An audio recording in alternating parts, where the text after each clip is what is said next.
అయోధ్య రామాలయం ప్రారంభం రోజున ఆంధ్రప్రదేశ్ లో కూడా కేంద్ర ప్రభుత్వం మాదిరిగానే ఈ నెల 22న సెలవు దినంగా ప్రకటించండి. సీఎం జగన్ సెలవు దినంగా ప్రకటించాలని బీజేపీ రాష్ట్ర ఉపాధ్యక్షులు ఎస్ విష్ణువర్ధన్ రెడ్డి కోరారు. ఇప్పటికే దేశంలో చాలా రాష్ట్రాల్లో రామాలయం ప్రారంభం సందర్భంగా సెలవులు ప్రకటించాలని ఆంధ్రప్రదేశ్ ప్రభుత్వం కూడా ఆ విధంగా చర్యలు తీసుకోవాలని, హిందువులు మనోభావాలు దెబ్బతినకుండా చర్యలు తీసుకోవాలని విష్ణువర్ధన్ రెడ్డి సీఎం వైఎస్ జగన్ ను కోరారు.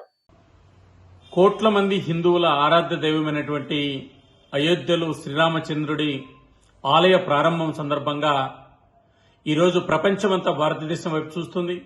ఈ దేశంలో ఉన్నటువంటి 140 కోట్ల పైబడి ప్రజలందరూ మతాలు కులాలకు సంబంధం లేకోకుండా రామరాజ్య స్థాపకుడైనటువంటి శ్రీరామచంద్రుడిని ఆరాధిస్తారు, పూజిస్తారు, వారి ఆలోచనను ఆచరిస్తారు.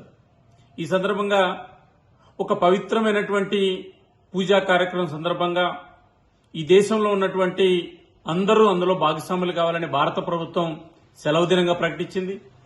కాబట్టి ఆంధ్రప్రదేశ్ ప్రభుత్వం కూడా హిందువుల మనోభావాలు, హిందువుల భక్తి శ్రద్ధలను దృష్టిలో పెట్టుకొని ఆంధ్రప్రదేశ్లో ఉన్నటువంటి 5 కోట్ల మందికి కూడా ప్రత్యక్షంగా పరోక్షంగా వీక్షించేటువంటి అవకాశాన్ని ప్రభుత్వం సెలవు దినంగా ప్రకటించి ఆంధ్రప్రదేశ్ ప్రభుత్వం కూడా కేంద్ర ప్రభుత్వం మాదిరి పాటించాలని ఆంధ్రప్రదేశ్ భారతీయ జనతా పార్టీ ముఖ్యమంత్రి జగన్మోహన్ రెడ్డి గారికి, చీఫ్ సెక్రటరీ జవహర్ రెడ్డి గారికి డిమాండ్ చేస్తుంది.